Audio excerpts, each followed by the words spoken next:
Right? Okay, so this is Camille Winward. Her class is on picking up the pieces. Anything else you really want? She is an 8th grade math teacher. She's been widowed for 6 years. 6 years. She has 6 children. She's freaking amazing. I love Camille. Right. Thanks everyone for coming to support me. A lot of friend faces out in there. I need to do a shout out to my friend Joanna. It's her birthday. So tomorrow. So let's do a super, super fast happy birthday, Joanna. Ready, set. Happy birthday to you. Happy birthday to you. Happy birthday, dear Joanna. Happy birthday to you. Woo! Okay. So thank you for coming and listening and for supporting me, including my soon-to-be fiance. Would he stand up? Darn, that was worth a shot. Thought that might work. Guess not. Okay. So, my message for you, I've put a lot of thought and prayer and reflection into, because this is my 13th conference. I've been to a lot. And I've been to some really fabulous classes. And I've been to some that I went to and said, okay, that was a really great, crappy story. What do I take from that? And so I really, really want, as I share portions of my story, to give you something that you can take away, whether it be an idea, whether it be courage to continue on. Maybe it's a quote that really resonates with you, a strategy, something to try. So whatever your circumstance may be and wherever you are in your journey, if you are brand new, if you've been around for a while, hopefully something will work for you. So these are my 6 beautiful children. Aren't they beautiful? So this is my whole world. This is my pride and joy, my greatest accomplishment. If you have awesome kids, that's great. Mine are cooler. So this is Rebecca. She's 16, artist. Elena, will be 18 in a couple weeks, senior in high school. Matthew, 11. Nathan, my baby, he turns 8 tomorrow. Mackenzie is 14, and Brooklyn is also 11. And so those are my reason for being here.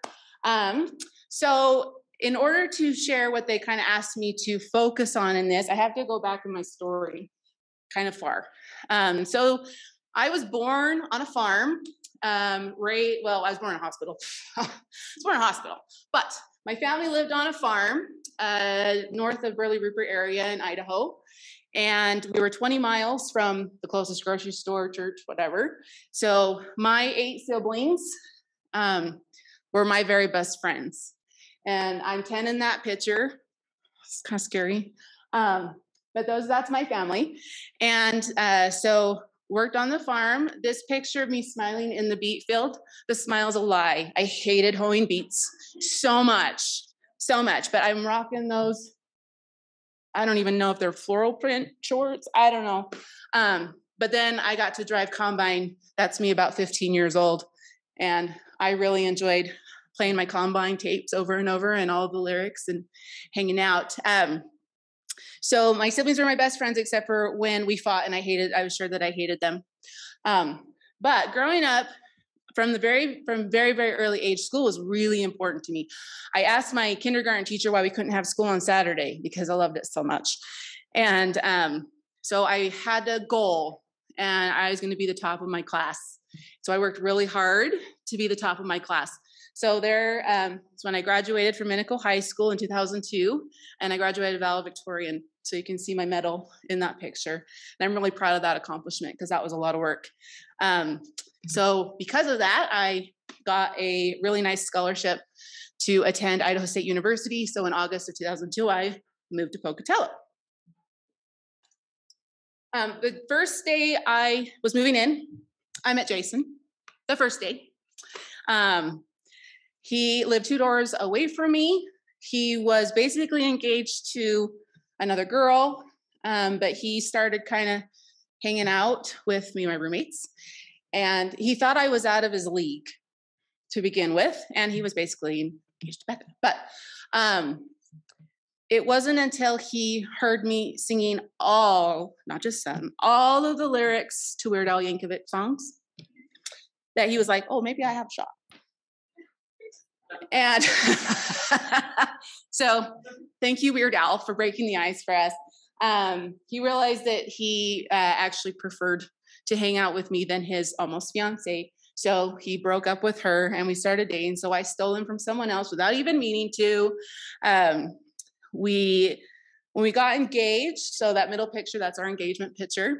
I was 19 and my mother was freaked out because I was only 19 and I had this goal of going to school and graduating and all of these things. And so she sat Jason down and she made him promise that I would finish school. Because my older sister, her husband, as wonderful as he was not supportive for being in school. So she didn't finish. And my mom did not want that for me because that had been a goal for so long. So Jason promised her that I would graduate school no matter what. And we got married. So there's our wedding picture.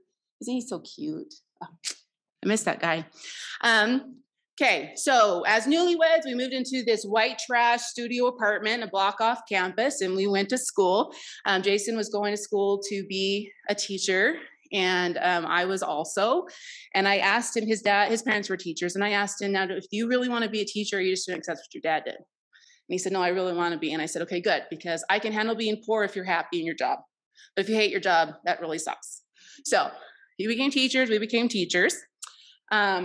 He was political science and I was math. And so he graduated December 2006. So during that time, we had 2 girls, that's Elena and Rebecca, at his graduation. And then a year later, I graduated and I'm pregnant with my 3rd in that picture. But I finished school, even having 3 little kids. He used to always joke that, because I was valedictorian, he's like, hey, after we got married, your grades went down and mine went up. And I said, it's because you kept getting me pregnant.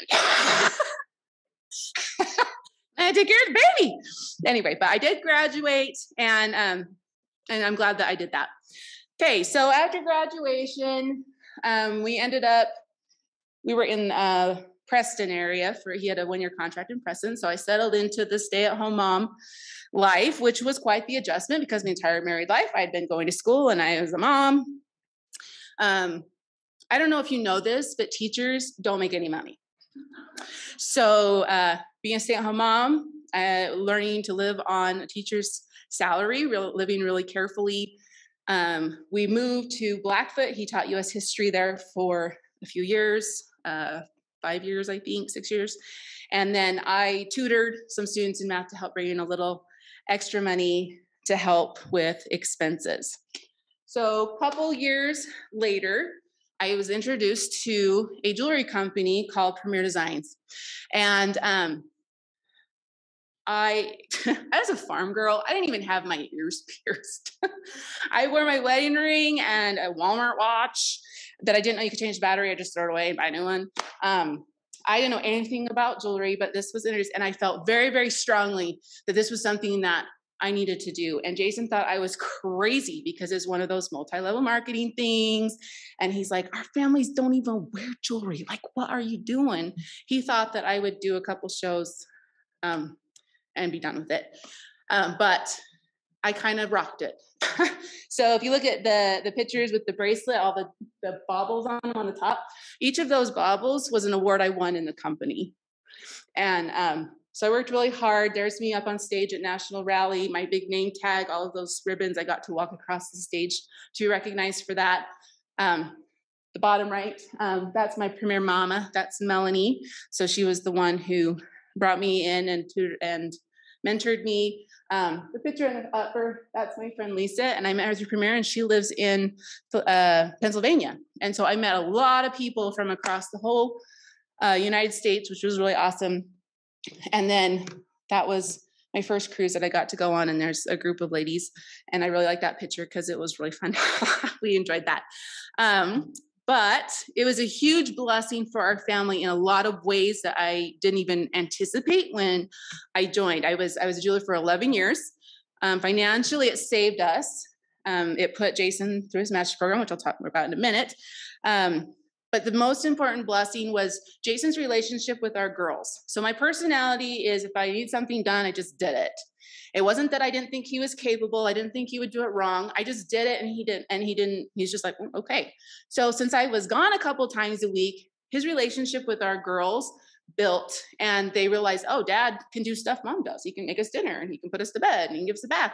And they got really close because of that. And that was a blessing I did not anticipate. And I'm so grateful for now that they were able to build that. So other blessings of Premier, it taught me a lot of things. So we kind of get caught when we're in the throes of having really young kids. Our identities, mom and wife, and that's kind of it. And Premier helped me to have an identity outside of that, as just like as a woman, and it helped me learn to talk to complete strangers, to go places I'd never gone, to travel, flying. That was something I was not familiar with. I learned how to do that. It got me more comfortable being in front of people, which was really important because, hello, I was a teacher. But staying at home, it helped me meet people in the community, because as a stay-at-home mom, I only knew like my neighbors and I knew people in my ward, and that's about it. So I met people all over. I learned a lot about fashion and how to dress myself, which was good. I learned a ton about business and budgeting, even more so, which are really good skills that you can kind of see where that's going, and now that helped me later. It kept my sanity because I got to leave the house a couple times a week to go do this. So these pictures here, I'm doing a training at a rally. This list of names, I'm pointing to my name on there. That's at the home office in Dallas. And then this picture, there was a pin there in Pocatello because I was a leadership level. And so that's pointing to my pin. And then this is the president of the company and his wife, Peggy. And I got to spend some time with them. So that was cool. One of the big things that helped also was it brought out my fun side. I was kind of as a kid, I always got made fun of by my siblings that I had no humor. I was very like black and white, and I only read the comics because everyone else did. I didn't get the jokes and whatever. And it helped bring out this fun side of me, being comfortable, growing into myself, being confident who I am, and loving that. So I'd been a jeweler about 18 months in, that I was bringing in enough income through that we decided that we could pay for Jason's master's program, because that was something that he always wanted to do. He wanted to become a principal.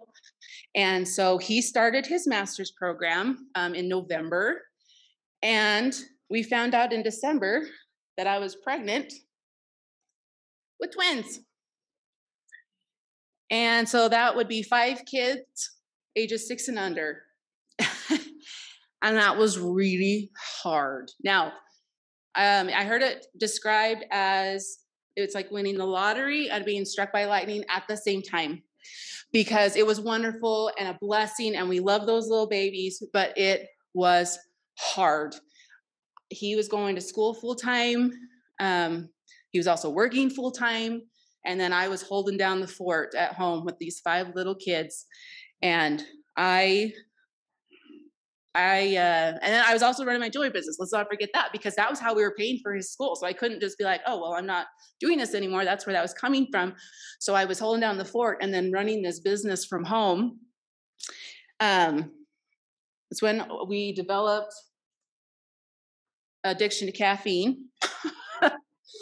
Before this, Jason and I, neither of us really drank soda, and especially not caffeinated soda. And this is where both he and I, because we were both running schedules, we were in survival mode. And so here's our 5 kids. Kenzie needed to hold a baby too, so she's holding her doll there in the middle. But those are our 5 kids in this time. And if you look at this picture now, this is a little bit skewed because this is when we were remodeling our kitchen. So of course it was a little more chaotic than it normally would have been, but that's really not too far off of just high chairs. And it was, I don't remember a lot from then because I've kind of repressed all those memories, but it was really hard. but we soldiered on and we did it. And that was, up to that point in my life, that was the biggest trial that I'd ever had to do. And, and I don't say that lightly, because I know, people who, I'm blessed that I didn't have fertility problems. And so I recognize that some people, they would have done a lot to be able to have that. So I don't want you to think that that was a trial, in that I wasn't grateful for those kids, but it was a preparatory trial for me and what was happening in my life. So another lesson that I learned, this sign, sorry about the mess, but we live here. This hangs in my house, kind of, sort of near the front door. I remember my mom would come and help me with when the twins were little, and I would be stressed about that my house was just this wreck. And she had 9 children and on a farm, and so there's a lot of dirt on a farm. Anyone who's familiar with that? And so she had the same thing, and she said that my dad came in and she was really stressed about that, and he said, "But Patty, we live here." And she taught me that lesson at this stage in my life, that, yeah, it's crazy, but you live here, and it's okay for your house to look lived in. So I was able to let a lot of things go. Like, I'm not a neat freak by any means. I like things being nice and neat, but I'm not a neat freak. But I was able to learn how to let that go. I also received a lot of unsolicited advice about what I should do. Oh, you should do this. You should nurse more. You should do this with your kids. You should blah, blah, blah, blah. And I would just look at them and be like, do you have 5 children that are under the age of 6 and 2 babies and a husband who's working and going to school? Oh, you don't? Well, then you have no idea. And I would tell them to just shove it in a very nice way. Be like, you don't know. Until you've been down in the trenches, you just don't get it. And so every time I hear someone's having twins, I'm like, oh, congratulations. And I'm so sorry. And I had a friend that she was like, after her twins were about 6 months old, she came and she's like, I now understand why you said that. That's really hard. Anyway, but I learned this lesson. And then I love this. Maybe you think someone doesn't have a lot on their plate compared to you. This is why we can't compare ourselves to others. But maybe their plate is smaller than yours, and it doesn't have a lot of room to begin with. Or maybe their plate is paper, and their flimsy paper plate can't hold as much as your sturdy ceramic plate can. So that was a really thing for me, where it's like, hey, I'm going to do what works for me and my family, and I'm not going to worry about what everyone else thinks I should do. One of the best blessings of Premier is we were able to go, I earned trips, and these are priceless memories now, because we would have never been able to travel. So this picture where I'm 6 months pregnant with the twins, so I'm as big as I was when I delivered all my other babies, and Jason has his food baby. This is in San Diego, so that was really fun. And then these other 3 pictures are from our first cruise. And we took that cruise, our twins were 9 months old. My mom said, okay, if you earn that trip, I'll come watch your kids. She didn't think I was going to do it. Well, I did it. And we went on that cruise, and 2 of the nights we both slept 12 hours because we were so exhausted from the 9 months previous. But this is where we were able to reconnect as a couple, take a break. And I cherish these so much now that he's not here. We also had the opportunity to take our 3 oldest to Disney World. Our twins were just babies. At this, again, I earned this through Premier. And again, priceless memories that my oldest 3 talk about that they got to have with their dad specifically, but us. And I'm so skinny in that picture, and I wish I could be that skinny again. But just really, that's a blessing to us.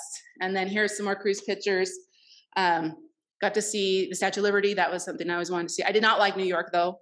That was way too overwhelming for this Idaho farm girl. I was too big. But then Jamaica and the waterfall. And anyway, so priceless memories there. Loved having that. Let's see. I lost my place. Okay. So 18 months after the twins were born, I started to battle with postpartum depression, which I didn't realize what it was at the time. And my attitude towards people who claim that they had depression was just buck up and get over it. Like, come on, go get some sunshine. Like, it's not that big a deal. Until I tried that and it didn't work. I couldn't just buck up and get over it. But I was terrified of having to rely on a medication. And my doctor gave me a prescription, but I hadn't filled it. And I remember we had a Relief Society lesson, and I don't even remember what the lesson was about, but somehow it came out. And without even realizing, I realized my hand was raised, and I shared out loud that I was struggling, and that I was depressed but well dressed. And like, so people didn't know. I mean, I showed up and I was dressed well and I had my jewelry on and I was smiling and I had this great picture, but inside I was just broken. And I was like, why am I sharing this? Why am I going to know this? Well, that was divine intervention, because a very special lady in my ward, the right person, came to me afterward, and she said the exact right words that I needed to hear. She talked about how she wished she had gotten help sooner, so then that her children could have the childhood they deserved. And that's what I needed to hear. And so I went the next day, I filled that prescription and started getting help for my depression. I was very humbled during this time. I learned a lot about the things that people suffer with that you can't see. And understanding that just because they look okay does not mean they are okay. And so that was a really humbling experience for me. So during this time, Jason finished his master's in education administration, and we got a job in Pocatello. So we decided that we were going to move from Blackfoot. It's only half hour away. I was pregnant. It was a really, really rough pregnancy. I was super sick. I was super huge. Because I was also battling with this depression. It was a battle every day. But we moved to Chubbuck, and I continued to work my jewelry business because that was still going strong. And Jason worked as an elementary principal. So important to note here that during this time, I was at home, but I was keeping my teaching certificate up to date. I have to take 6 credits every 5 years. So I was taking online classes here and there to fulfill that.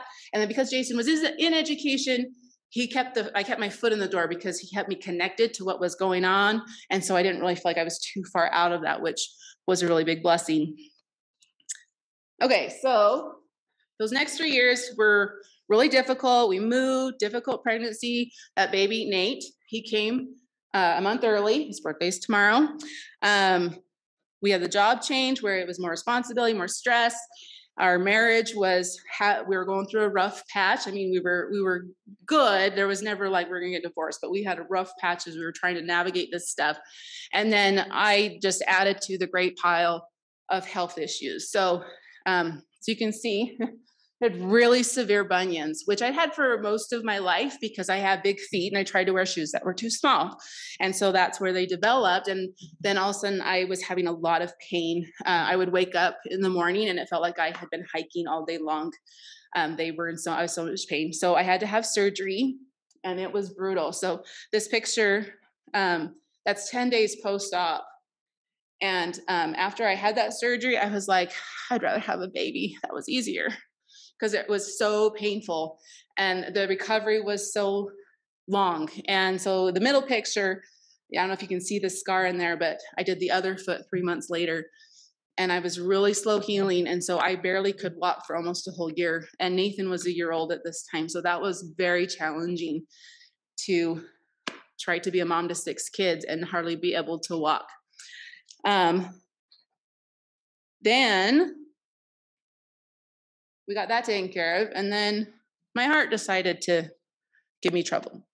So, had no idea anything was going on. I was 1 month off of that second foot surgery and I passed out in my bathroom and I was out for, a good 20 minutes. And I never passed out before. We were doing a yard sale. I knew how long I was out because I knew what time I'd waken up and gone in the bathroom. And then when I woke up on the floor and it was 20 minutes later and I came out, I was like, Jason, I think I passed out. I feel really weird.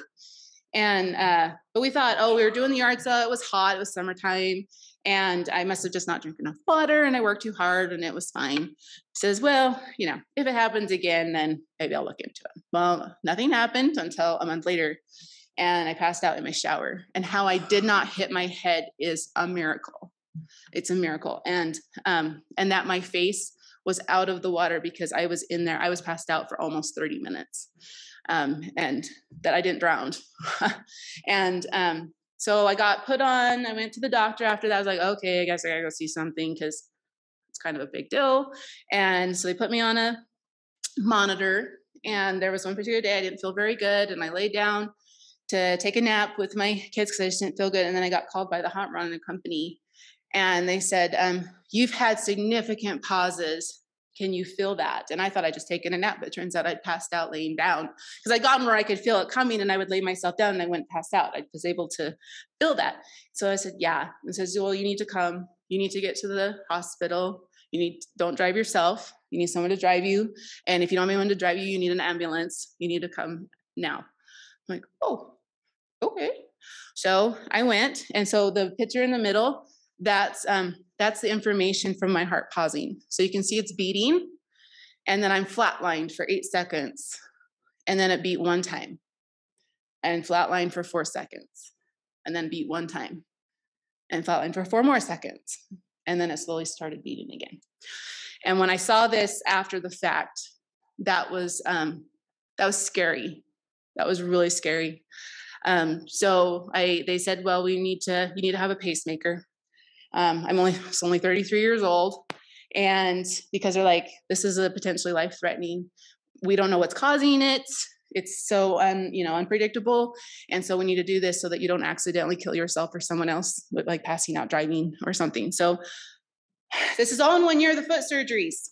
So 2016. So I put the pacemaker in. This is the next morning. I look like a Smurf, all blue.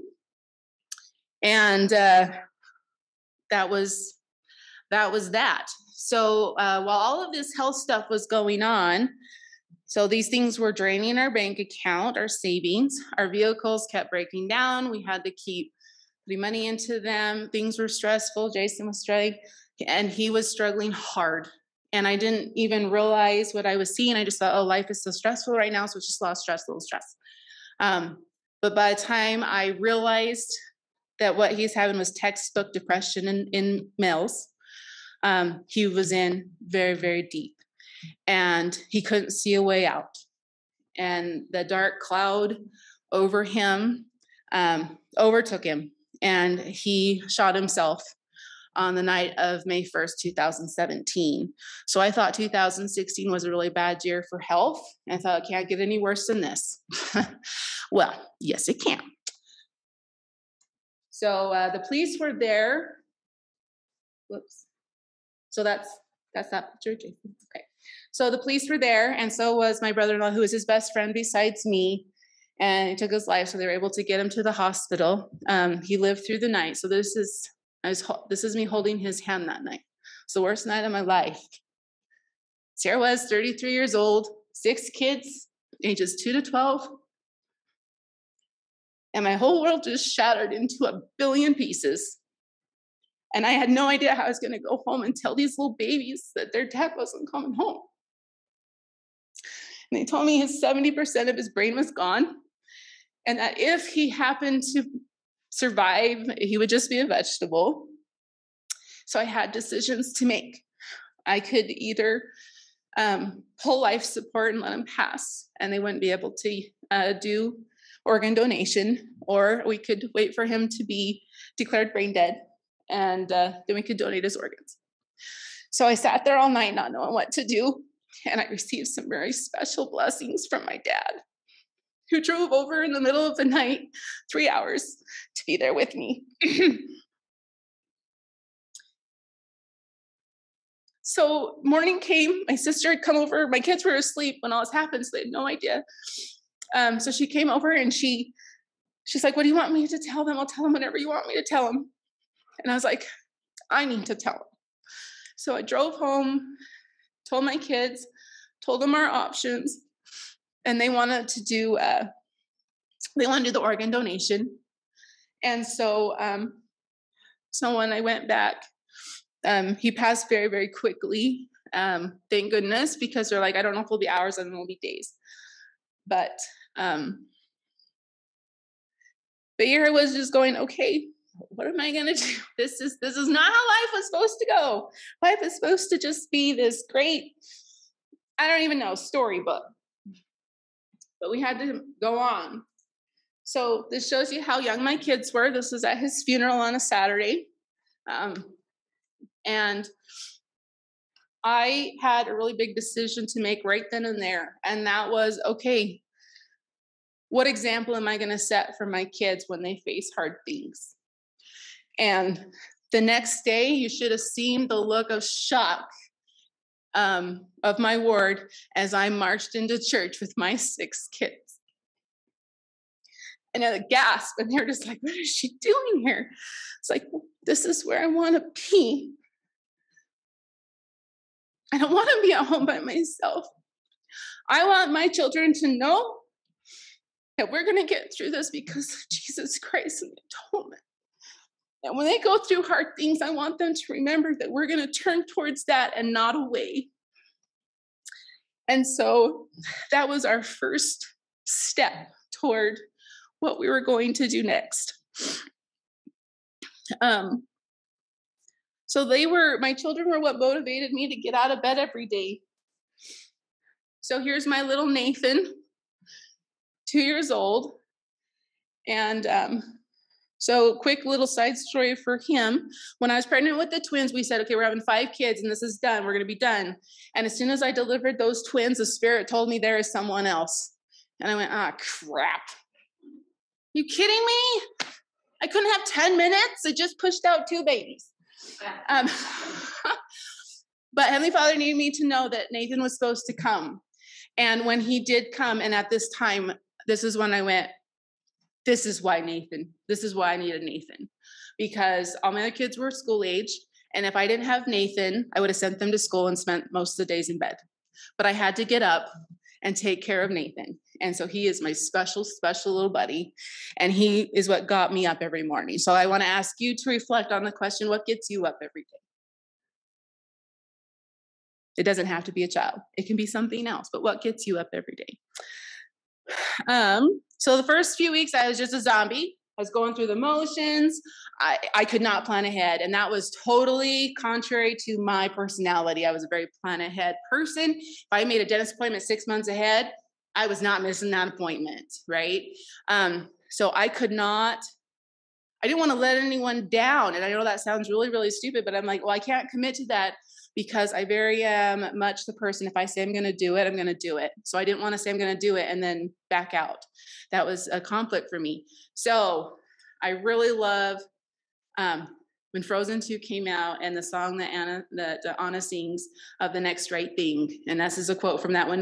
When one can see no future, all one can do is the next right thing. And that's all that I did. I focused on, okay, what is the next thing I have to do? And that's how I functioned barely for the first several months was just, okay, what do I have to do next? I'm not worrying about tomorrow. I'm not even worrying about 5 hours from now. I'm worrying about right now.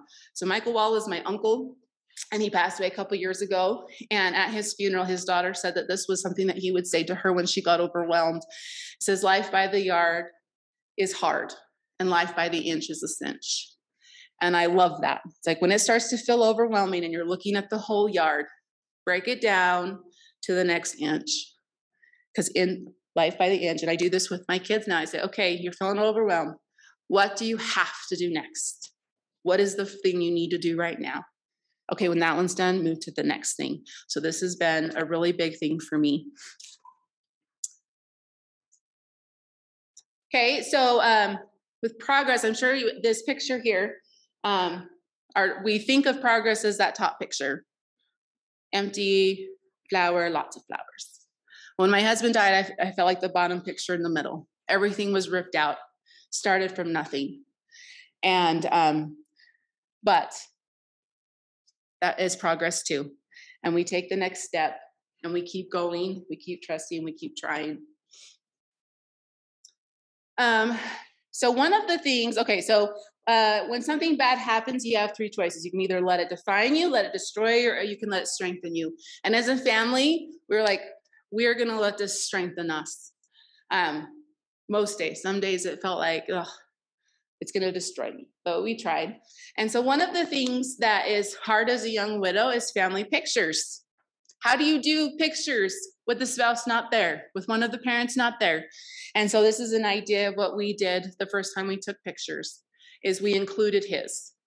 And then after this, we were able to take future family pictures without him, and it was okay. But this was our bridge. Being like, hey, this represents our dad, even though he's not here. So an idea for you. Grief is exhausting, right? You don't sleep well. I was staying very distracted during the day with all things, but when I came to the quiet at night, my mind just started going and I didn't sleep and I was so tired. It also didn't help that Nathan insisted on sleeping with me for that first year. He would not go to bed unless I was next to him, which I think was because he went to sleep. He was Jason's buddy. He was the only one of my children who would go from mom to dad and be happy about it. And so he kept me awake because he's a really loud sleeper. But with this, I really, really love this. On the days you only have 40% and you give 40%, you gave 100%. It is okay to rest, and you have to rest. Grief is exhausting. It takes so much. So when one of the things that I started doing is I take airborne regularly to help my immune system. That happened, let's see, I started taking it, he died in May and I started taking it in November, and I haven't stopped in the 6 years. And there's been a lot of really, really gross bugs that have come through my house, and my kids get it and I don't. So take airborne, it's worth it. Okay, so for the next couple of years, I tried to carry on as normally as possible. So a couple ideas that I did. First thing I did is I bought this calendar, and it's like this big, and it's color coded. Every child has a color, and this was my brain. And my mom was there to help me for the first 6 weeks, and this helped her know what was coming, what we needed. And we continue to use this, and this has been a great tool in our family to help keep track of who has what. And as soon as I write anything in any color, they are over there to be like, is it mine? Ah, it's not mine. Man, I don't have anything this month. And I'm like, oh, thank goodness you don't. Trying to find peace. So for the first probably whole year, I would buy myself flowers about once a month, just because it brought me peace. Jason hardly ever got me flowers. I don't know why. That was just something I did.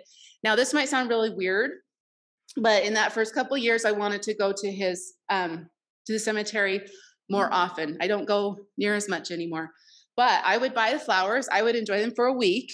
And just as they started to like wilt and die, then I would take them and go put them on his grave. Because I knew that he didn't really care if they were there. And he's like, well, you're not just wasting money on flowers, right? You get to enjoy them and then put them. So I don't know if anyone ever saw us put mostly dead flowers onto my husband's grave, but we did. The other thing is to help feel like I had control is I would take my cars through the car wash about once a month. And that was something we never did before. Our cars were just dirty. But it brought me a sense of control to have a clean vehicle, because my house wasn't necessarily clean, but my car was inside and out. I love those vacuums. So find something just, in the little. Okay, so therapy here. We had this couch. Okay, so in the middle here, that's my father-in-law that's holding the blowtorch, and that's Jason's Uncle Bruce. And this couch that you're about to see, Uncle Bruce gave it to us when we were going to school. We didn't have money, and so we had this big couch that belonged to his parents. So this couch was like 50 years old. It's orange and floral. You'll see it in a minute. I hated this couch so much. And when we moved, when we were in Blackfoot, it wouldn't fit in our house, so it had to be in the garage. And it was there for 5 years. And I was not going to bring it with. So I'm like, it's probably full of spiders and yeah. And Jason loaded the stupid thing on the trailer and brought it with us. So I'm like, well, that thing is not going in my new house. Well, while I was gone to a jewelry show, he had the girls help him bring in this stupid couch into my house. And when I got home, we just won't talk about that. Anyway, so when he died, I was like, get this horrendous thing out of my house now. So we sent it back home because his parents live in his grandparents' house. And on my first anniversary, so this is 3 months after Jason died, I burned it. And this was the most therapeutic thing, and it was really fun. So see that ugly thing? Oh. So I'm in a dress because I went to the temple first. Now watch my face here in just a second. It was really fun. So I burned this couch up. So I'm giving you permission that if you need to burn something under a controlled circumstance with your grief, I give you permission. You can do it.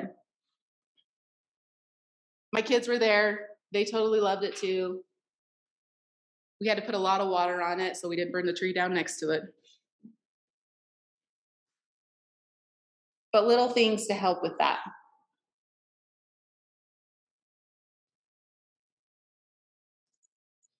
Okay, so one of the biggest things is for me and my kids was counseling, and I really didn't want to go, but my bishop, he really recommended. He said, you know what, you should go. And it's like I don't even know what I'm going to say, but I went and I didn't shut up for 20 months.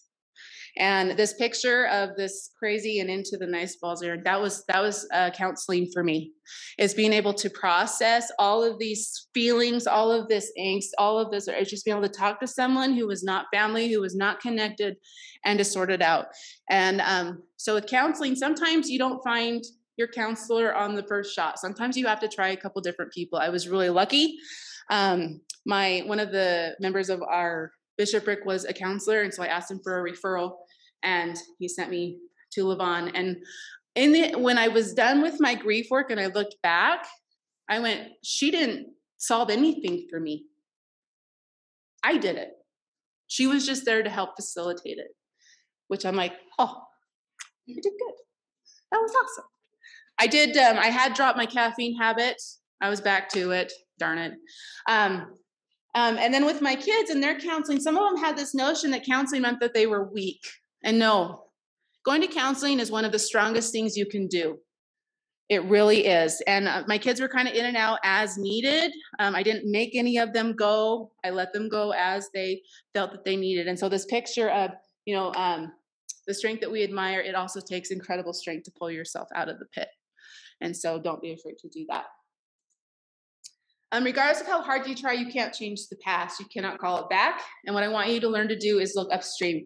Watch for the things that are coming down the river of life that you can change and control. Do not wear yourselves out on those things that you cannot change. I call this what if land. Now, losing my husband to suicide, there was a lot of what if. What if I'd said this? What if I did this? What if I realized before this? What if, what if, what if, what if, what if? And guess what? All of those what ifs took a ton of energy and it didn't change anything. He was still gone. It still was my reality. And so this was a huge part of both mine and my children's grief work, was staying out of what if land and accepting that it's done. Now we move forward. So I encourage you to stay out of what if land, no matter what your circumstance was, even if yours wasn't suicide, but even with cancer, what if we caught it sooner? What if we done this treatment? What if we done, what ifs? We can't change it. So don't waste your precious energy on that. So one of the things I needed to change up my space, which is very typical of being widows. So here's an example of a bedroom remodel. So on the bottom left, that was what it looked like before. So dark furniture, tan walls. I totally changed everything up and made it my sanctuary and my space. One of the hardest things with this is Jason's stuff was in that room, and it was just killing me to watch it collect dust, but I didn't know what to do with it. And I wasn't ready to get rid of it. And so I put it all in totes, his clothes, his books, everything in totes, and stored them in the basement. And then I tackled it as I was able. And it took years, a little bit. But we create your space. You notice all those throw pillows on there? I did that just because he couldn't say no. Because he's like, why do you all these pillows? It's stupid. And so he wouldn't let me have them. And so he died. And I was like, I'm buying extra. So, it works. Let's see. Okay, the story about the mess that we lived through, this lesson came back full force as a widow. I do my best, but there are some days that my house looks like there are 7 people who live there and most of them are children. And I am not embarrassed by that. If someone comes by, I used to be embarrassed by that. I'm like, hey, you caught us on a day where it looks like we live here. Should come yesterday. whatever. And so I don't let that bother me anymore. We just do our best, move on, and it's great. So one of the things that we did, clutter is connected to depression. And my oldest daughter, Elena, is prone. She was suffering, and my Mackenzie was suffering, and I was suffering. And so one of the things was that, I don't know if you've heard of Marie Kondo and the life-changing magic of tidying up. And this book did change my life. And so over the course of 3 or 4 months, we went through our house and we Marie Kondoed the craziness out of it. So this is just the clothes, okay? And they helped me do that. We had a huge garage sale, got rid of a ton of stuff. And that was really helpful to get rid of extra clutter. And that helps us keep our house a little bit cleaner because we don't have so much stuff. So if you have not read this book, I recommend it. Yeah, there's a little, kind of kooky, whatever, thank you to your stuff. We really didn't do that, but like that. Okay, people say stupid things, right? They say stuff that they think is helpful, but it's not. You have to remember, this is a Camille Winward quote. We don't know what we don't know until we know we didn't know it. And so I choose to just not be offended by what people say because they don't know.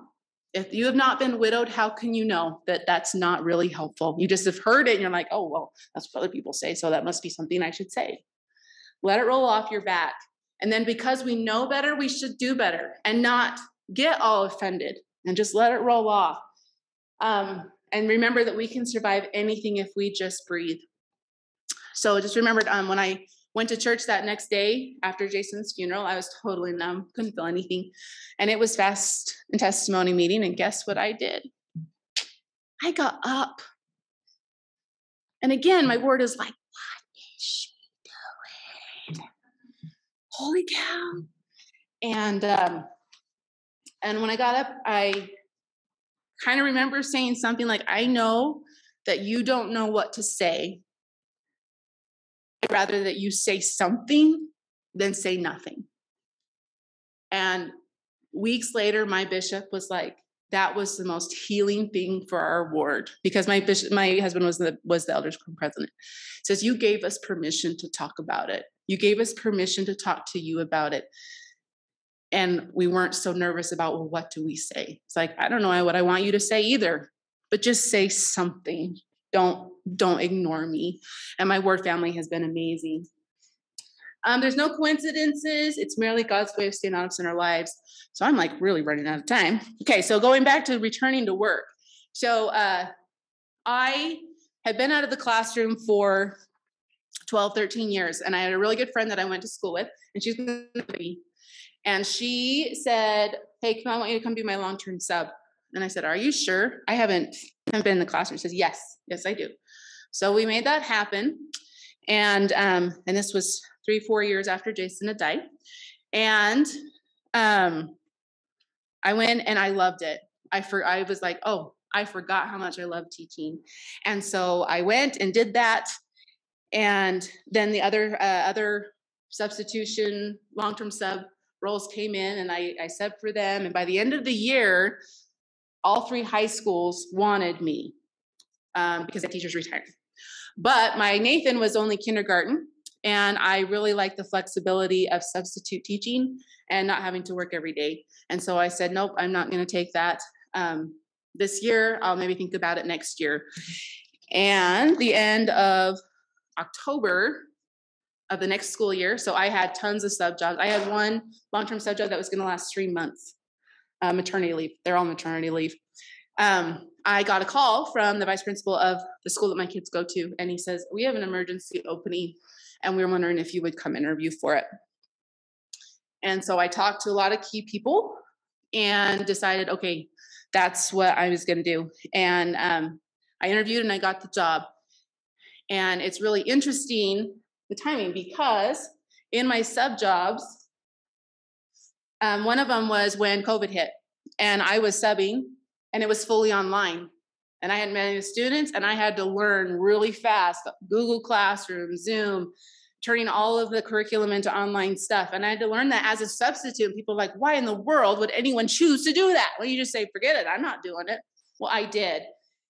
So when this job opened, we were in hybrid, which meant that students came to school twice a week, and then they were home the other 3 days.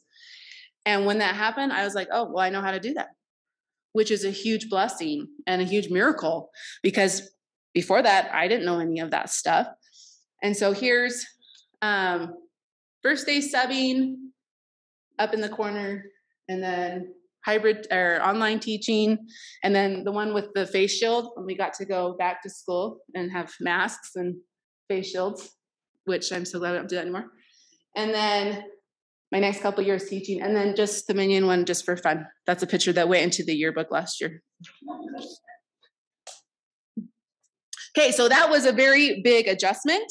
So really quickly, because we're running out of time. So some of the things that happened, laundry. How we happened. When I was a stay-at-home mom, I did all the laundry Monday, all day long, all of it. Now I only do my own and the towels. And my kids have to do their own.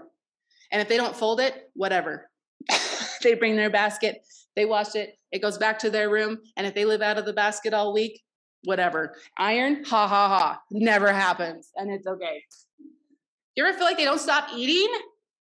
Oh my goodness. So the picture in the middle, families be like, it's a Tuesday. Grocery shopping. So I know a lot of people take advantage of grocery pickup. That is something that does not work for me. I cannot do that. I've done it a few times.